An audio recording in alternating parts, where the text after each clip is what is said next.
Bonjour. La question est vieille comme le monde. Pourquoi certains gravissent des montagnes alors que d'autres se découragent en chemin? Pourquoi certains sont habités par une énergie inoxydable alors que d'autres sont plutôt habités par le doute et vont compter les heures avant les week-ends? Nous avons tous abandonné un projet qui nous tenait à cœur, un objectif professionnel, faire du sport, arrêter de fumer. Personnellement, en début de carrière, j'ai eu la chance d'exercer un métier formidable qui m'a passionné. J'étais radiologue. Mais au bout de quelques années, j'avais l'impression de faire la même chose. À l'époque, je n'avais pas compris ce qu'étaient les motivations durables. Eh bien, pour comprendre, nous allons observer cette montagne. C'est un 4000 mètres. Une des montagnes les plus difficiles à gravir des Alpes. Imaginez le froid, la neige, le vent, le vertige, le danger, et par-dessus tout, cette longueur interminable qui va provoquer de l'épuisement. Donc, c'est déjà relativement difficile. Eh bien, nous allons rajouter une difficulté. Imaginez que vous soyez amputé des deux bras et des deux jambes. Vous pensez que ça n'est pas possible. Eh bien, quelqu'un l'a fait. Il s'appelle Jamie Andrew. Ce qu'il a fait est proprement incroyable. C'est surhumain. J'aurais pu aussi parler de Philippe Croizon qui, avec le même handicap, traversent les océans à la nage. Ces gens-là sont des résilients. Ils ont su trouver en eux une force incroyable pour affronter des difficultés gigantesques. Et leur message est le suivant. Les difficultés ne sont pas un obstacle. Les difficultés, même les plus effroyables, ne sont pas un obstacle. Alors certains vont me dire, ces gens-là sont inaccessibles, ils sont trop forts. Alors, inspirons-nous de gens plus accessibles. Vous connaissez peut-être, dans votre entourage, des personnes durement touchées par l'âge ou par la maladie et qui, malgré leur malheur, sont capables de diffuser une énergie, une joie de vivre et une bonne humeur tellement communicative qu'ils peuvent remonter le moral à des personnes plus jeunes et en meilleure santé qu'elles-mêmes. Devant une force de caractère si importante, nous ne pouvons qu'être admiratifs. Et lorsque nous leur demandons mais comment font-ils? Eh bien, en général, ils ont une réponse simple et émouvante. Tant que je suis vivant, il y a plus de positifs que de négatifs. Une leçon immense. Donc, que nous apprennent ces personnes? Eh bien, que nos faiblesses ne sont pas un obstacle. Même le désespoir n'est pas un obstacle. Bien, mais certains vont me dire, mais nous devons gérer ces motivations pendant des années, année après année, sans jamais fléchir.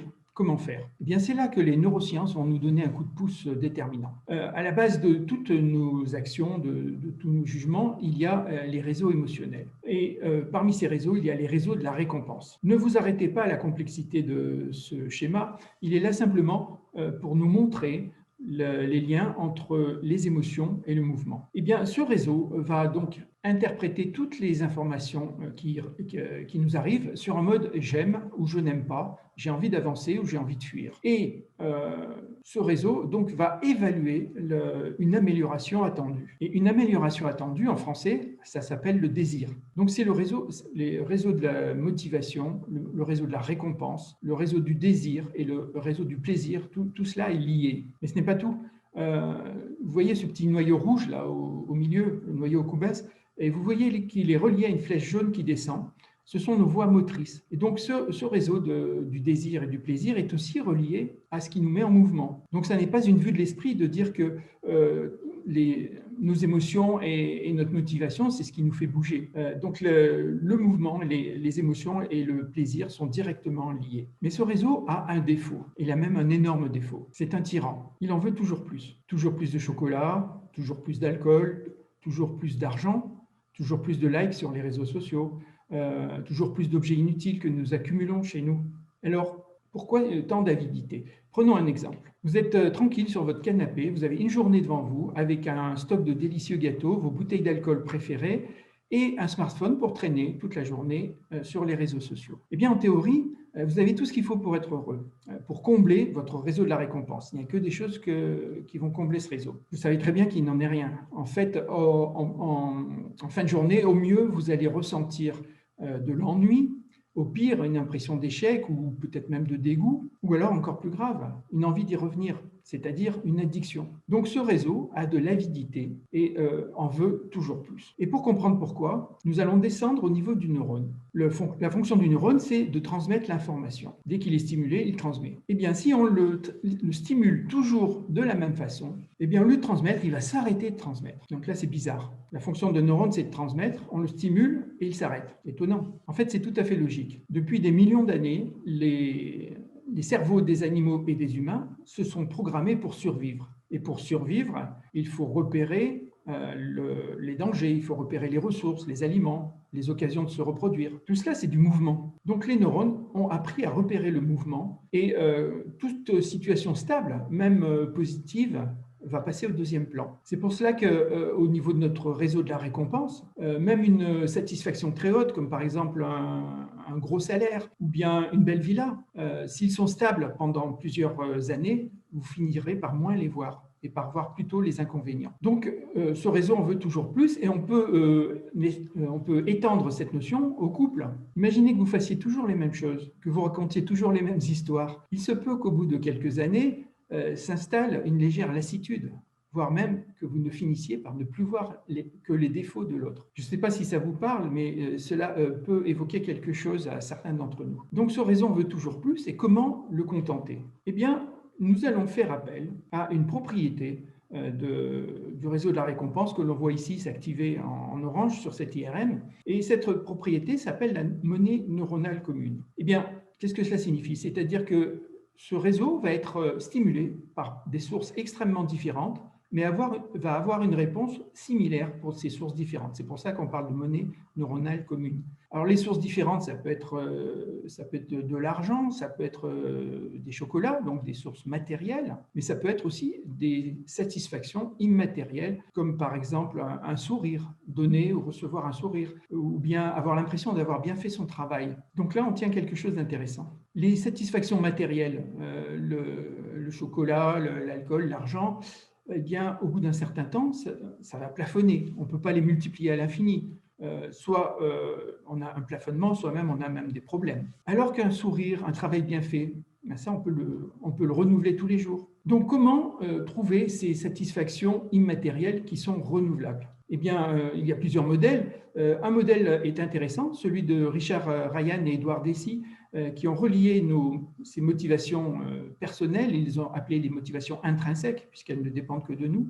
Ils les ont reliées à nos besoins psychologiques de base. Et ils les ont classés en 3 catégories. Le premier besoin, c'est le besoin d'être aimé, appartenir à une famille, appartenir à une équipe professionnelle, une équipe sportive, à un groupe d'amis. Donc le besoin de tisser des relations, d'enrichir des relations de qualité. Le deuxième besoin, c'est celui d'apprendre, de comprendre le monde, d'explorer le monde, de résoudre des problèmes, de monter en compétences. Donc ce besoin de comprendre est aussi un besoin psychologique de base et c'est une de nos motivations intrinsèques. Et le troisième, c'est le besoin d'autonomie, le besoin de faire ce que nous avons envie de faire, le besoin de créer. Par exemple, ça va être un artiste ou un artisan qui vont créer une œuvre, un objet. Ça peut être un expert comptable qui va boucler un dossier. Ça peut être aussi un chef d'entreprise qui, jour après jour, va développer sa boîte. Donc, ces 3 groupes de motivation, l'affect,